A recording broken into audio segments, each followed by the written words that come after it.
Bueno, buenas tardes.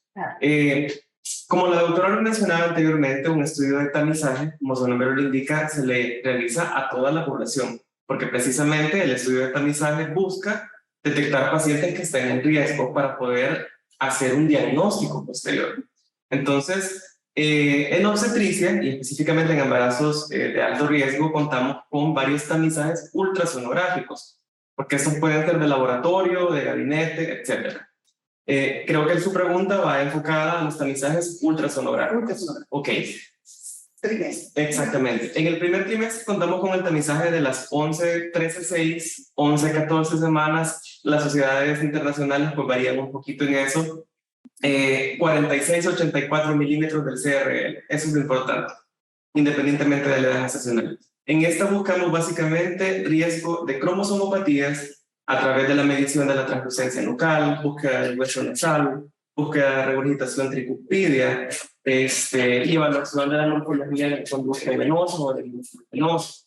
¿Verdad? Además de esto, buscamos el riesgo de desarrollar una preeclampsia temprana o tardía a través de la evaluación multivariable, tanto de los factores de riesgo de la paciente como de la evaluación de las arterias uterinas y toma de la presión arterial. Esto lo metemos en un algoritmo y el algoritmo nos arroja el riesgo expresado en 1 en tanta por población que tiene una paciente, y consideramos que el riesgo es alto cuando se encuentra abajo de 1 en 200. Además de eso, buscamos riesgo de parto pretérmino mediante la cervicometría, que tiene que ser a nivel vaginal con todos los estándares que la ISWOG y las otras organizaciones pues, han determinado. Y eso básicamente es lo que enfoca el tamizaje del primer trimestre, ¿verdad? Luego viene el segundo tamizaje ecográfico, que es la ultrasonografía morfológica. Esta la realizamos alrededor de las semanas 18 a la 24, sin embargo, esta no es tan estricta la edad gestacional a la que se debe de realizar. Con el tamizaje anterior solo tenemos hasta la semana 13.6 para poder hacerlo, y si no, ya no lo podemos realizar, porque contamos con variables estadísticas. Y usted sabe que cuando trabajamos con variables estadísticas, pues tienen que ser exactos los valores que vamos a colocar. Con la ultramorfológica de las 18 a la 24, hacemos una evaluación detallada de la anatomía del bebé. Vemos placenta, vemos integridad del útero, en los casos, por ejemplo, de una cesárea previa o cuando estamos sospechando un espectro placenta-creta. Evaluamos también cervicometría nuevamente como tamizaje del parto pretérmino y hacemos una segunda evaluación del riesgo de preeclampsia mediante medición de las arterias uterinas. Cabe mencionar que esta es la ultra más importante para la detección puntual de malformaciones congénitas. Después de este rango, tanto por factores como el líquido amniótico, posición del bebé, panículo adiposo, etc., puede ser que ya no podamos identificar adecuadamente una malformación cerebral. Y luego están las diferentes ultrasonografías, que estas ya son enfocadas a diagnóstico, no como tamizaje. Perfecto, doctor.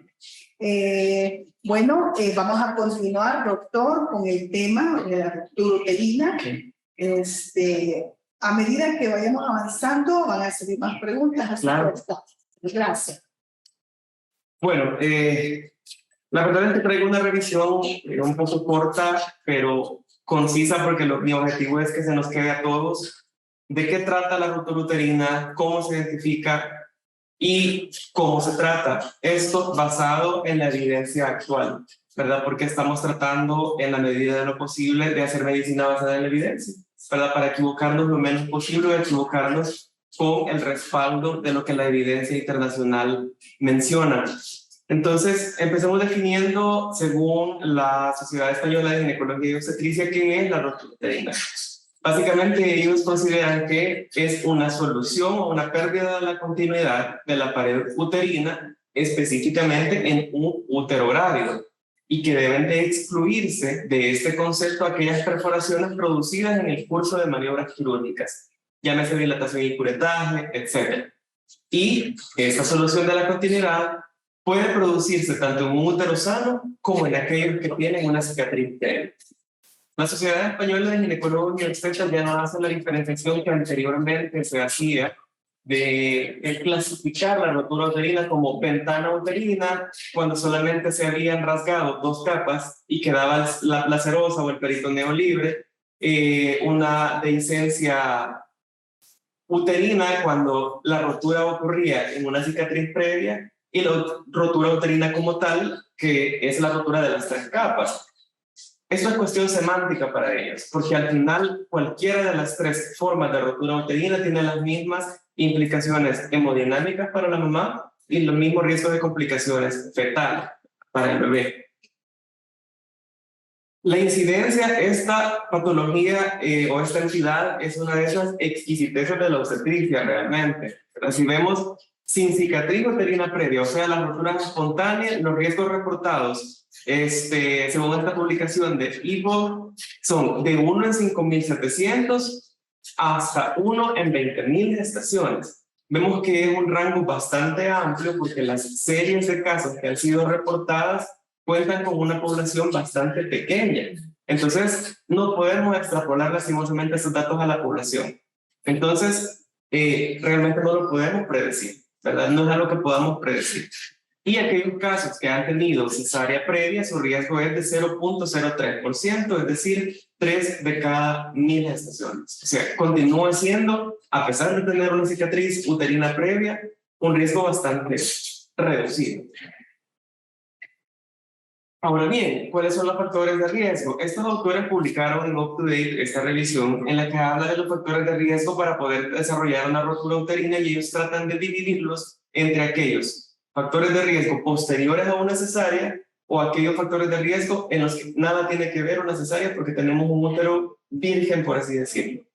Entonces, posterior a una cesárea, los 3 principales factores de riesgo son, como todo en obstetricia, el antecedente de haber tenido una rotura uterina previa, que tenga una cesárea anterior y que esta haya sido una incisión en el fondo por algún motivo o las incisiones verticales, ¿verdad?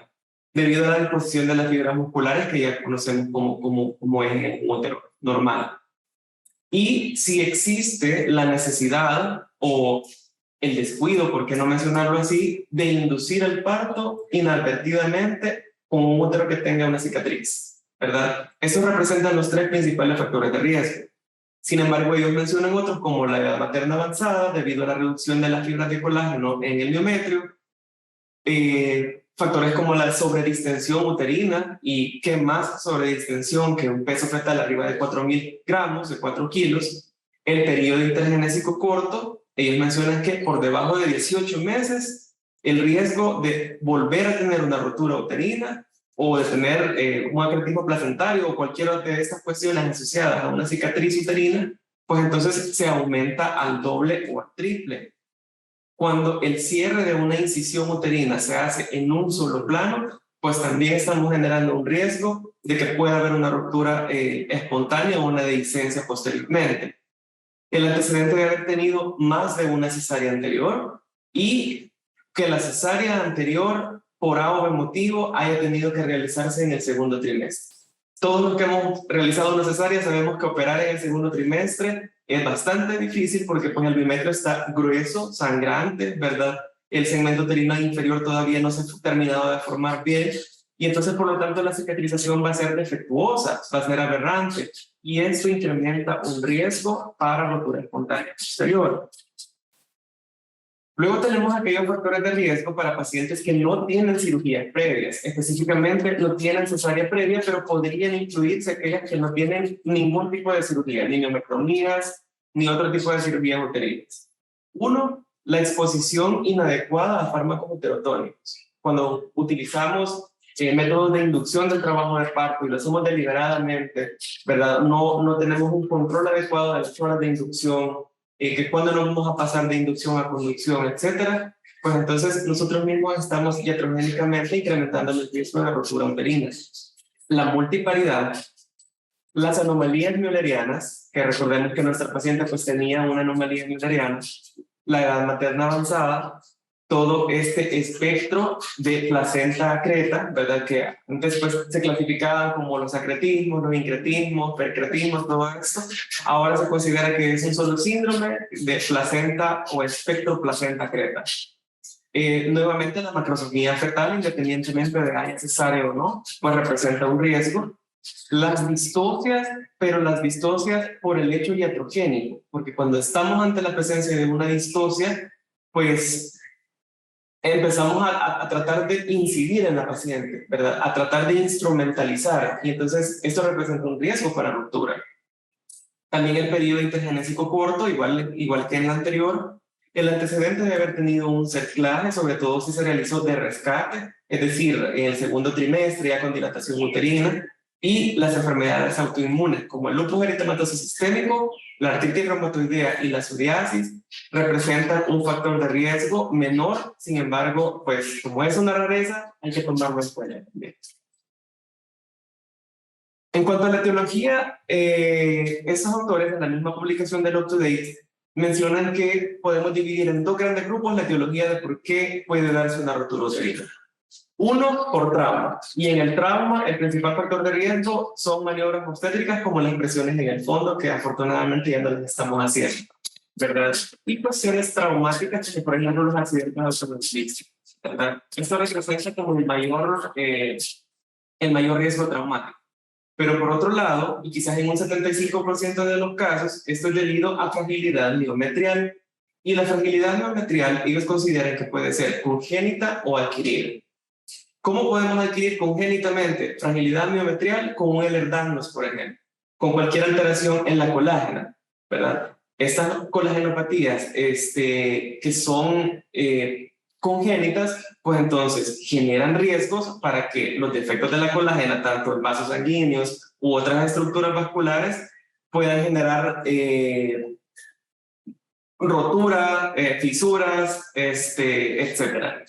Y luego la fragilidad miometral adquirida. Y en este punto se encuentra la sobredistensión uterina dada por un peso fetal estimado por encima del percentil 90, llámese por polidramios, llámese por embarazo múltiple, llámese por cualquier cosa que nos expanda la cavidad uterina, ¿verdad? O la fragilidad miometrial también puede adquirirse por cuestiones que interrumpan la continuidad de las fibras miometriales, los fibromas uterinos de la cabeza, ¿verdad? Entonces, si lo pensamos desde este punto de vista y correlacionamos lo que la doctora nos mencionaba, la paciente tenía varios factores de riesgo para hacer una ruptura uterina. Proponen algunas estrategias para reducir el riesgo de una rotura uterina. Sin embargo, por ser una entidad rara y por el hecho de no contar con suficiente evidencia, estas estrategias, a pesar de que están propuestas, pues no garantizan que una rotura espontánea se vaya a dar, ¿verdad? Son estrategias para tratar en la medida de lo posible de disminuir el riesgo, pero pues no lo vamos a evitar. Uno es la realización cuidadosa de maniobras obstétricas, ¿verdad? Afortunadamente las maniobras obstétricas pues casi ya no se realizan, esto de la presión externa, la presión fúndica en el momento de la expulsión, y todas estas maniobras que podrían comprometer la fibra miometrial, pues entonces ellos sugieren un uso juicioso de ellas, ¿verdad? Evitar las presiones fúndicas, evidentemente. El uso juicioso de los agentes uterotónicos vuelven a recalcar la importancia de llevar un adecuado trabajo de parto cuando va a haber necesidad de utilizar estos fármacos, ¿verdad? Porque son de un uso tan común, pero nos pueden generar complicaciones. Sugieren además que en aquellos pacientes que tienen factores de riesgo para rotura uterina, de ser necesario inducir el parto o hacer maduración cervical, se utilizan métodos mecánicos, ¿verdad? Como el balón conducción, por ejemplo, o el uso solo de balón para poder reducir el riesgo de este efecto de contractilidad que nos generan las prostaglandinas, por ejemplo. Y otro punto importante que ellos sugieren es la indicación oportuna de un nacimiento por cesárea. No todo tiene que nacer por cesárea, ¿verdad? Porque vemos que la cesárea es un factor de riesgo bien importante para un montón de cosas, ¿de acuerdo? Entonces, aprender a diferenciar o aprender a identificar qué pacientes se benefician de una cesárea y qué pacientes no, pues pues ellos lo toman como un punto de buena práctica clínica. En cuanto a la presentación clínica, me gusta la forma en la que estos autores, siempre del UpToDate, o siempre esta publicación que se subió al UpToDate, mencionan cómo pueden haber síntomas cardinales, por así decirlo, dependiendo del momento del embarazo. Y así ellos dividen la presentación clínica en anteparto, intraparto, es decir, cuando hay contracciones uterinas activas, y en el posparto. Y entonces, si ellos pudieran definir un síntoma cardinal que nos oriente a rotura uterina, en anteparto, el dolor abdominal intenso. Cualquier mujer que tenga dolor abdominal intenso y se le haya descartado una causa extrauterina, es rotura uterina hasta no demostrar lo contrario. Intraparto, el síntoma cardinal más común son las aceleraciones de la frecuencia cardíaca fetal y, en segundo lugar, el cese de la actividad uterina regular, ¿verdad? Ante esta situación, pues una rotura uterina inminente, y lo ideal es indicar una laparotomía en ese momento. Y en el posparto es un poco más difícil hacer la evaluación, pero toda aquella hemorragia vaginal que en un primer momento nosotros catalogamos como una atonía uterina, por ejemplo, y que pese a eso, y que pese al uso de los fármacos uterotónicos, continúa el sangrado, pues entonces hay que seguir buscando las 4T, ¿verdad? Y dentro de esto podemos encontrar una rotura uterina.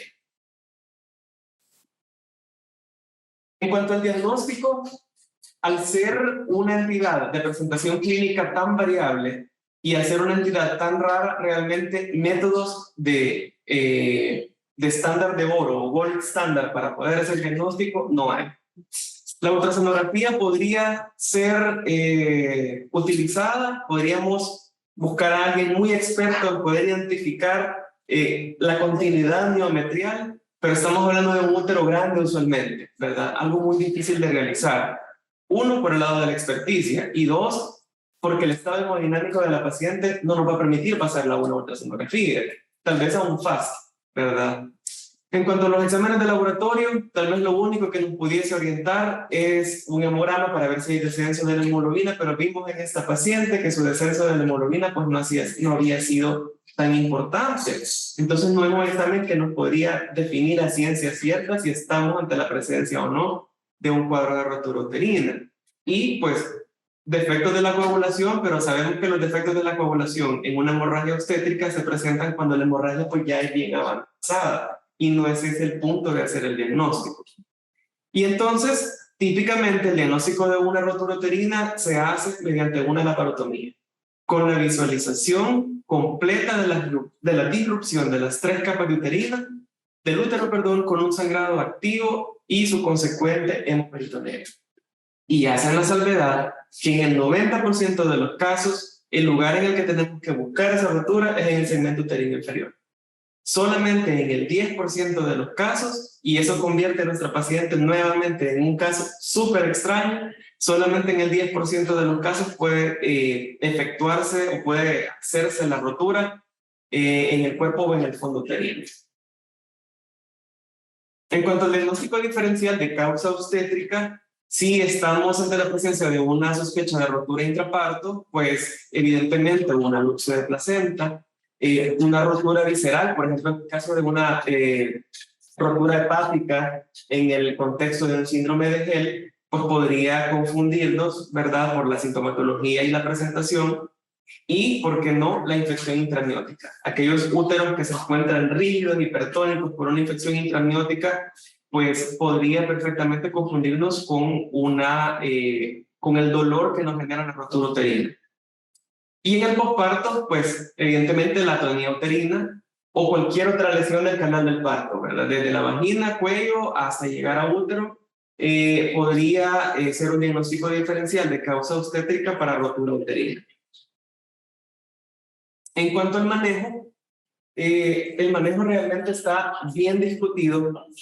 No hay un consenso internacional que nos pueda decir esto es lo que se tiene que hacer, debido a que no hay evidencia contundente por los números de casos que ha habido a nivel internacional. Sin embargo, y a pesar que en literatura no es tan reciente como me hubiese gustado traérsela, Esta guía de práctica clínica del Ministerio de Salud, específicamente del Instituto Mexicano del Seguro Social, dice lo siguiente, y se lo quiero leer textual. El tratamiento ante la sospecha de rotura uterina es la laparotomía exploradora oportuna, la cual se realizará después de la estabilización y una adecuada anestesia materna. Una vez que el feto es entregado al pediatra, y aquí quiero hacer una pausa porque intuye la definición de que ante la rotura uterina evacuamos al bebé, ¿verdad? No podemos pensar en rotura uterina y en dejar al bebé adentro, o intentar reparar un útero con un bebé adentro, ¿verdad? Entonces, una vez que el feto es entregado al pediatra, la hemorragia materna se debe de controlar. Y si el útero no puede conservarse, aquí tiene implícito el segundo punto, podemos intentar la reparación uterina. Entonces la histerectomía es requerida. Me parece de verdad un concepto o un abordaje bastante completo lo que los mexicanos mencionan. Vemos entonces a lo que mencionan los autores del UpToDate y ellos pues ponen la discrepancia. Entonces, ¿qué hacemos? ¿Reparación uterina con suturas o hacemos la histerectomía? Y esto va a depender de varios factores. Aunque nos parezca un poquito descabellado, pero en primer lugar depende del deseo reproductivo de la paciente, ¿verdad? Siempre tenemos que tener en cuenta el deseo reproductivo de la señora. De la extensión del daño al útero. No es lo mismo hablar de una lesión de 2 centímetros a hablar de una lesión que se hizo en toda la excisión previa, por ejemplo.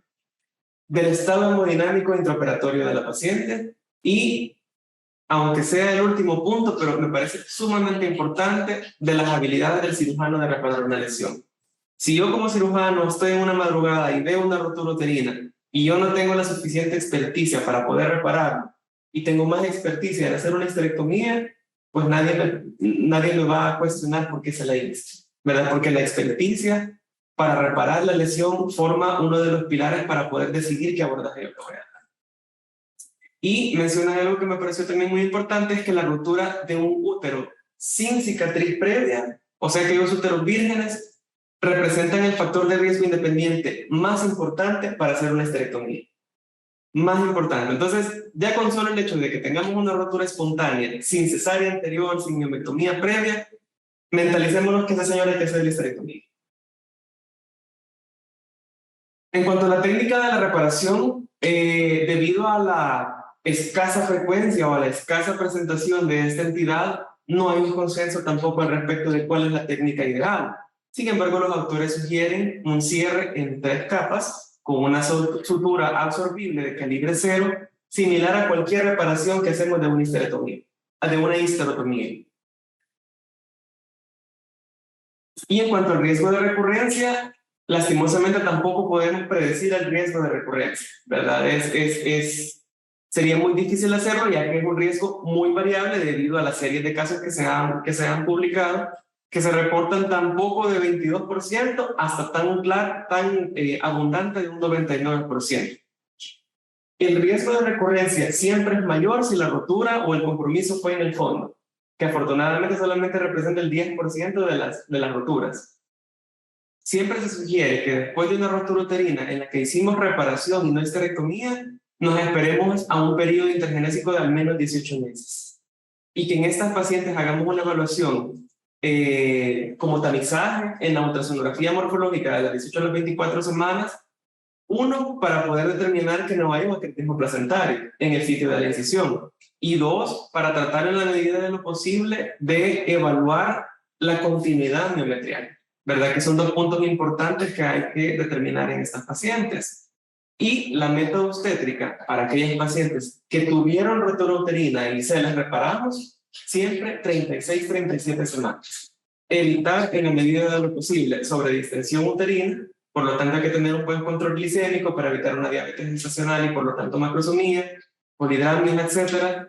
Y evitar en la medida de lo posible que la paciente vaya a entrar en trabajo de parto, ¿verdad? Entonces buen control de las infecciones y todo lo que nosotros ya sabemos que nos puede generar trabajo de parto, para poder evacuar al bebé lo más pronto posible una vez que haya conseguido el término de la gestación. Y básicamente esa es la revisión que les traigo.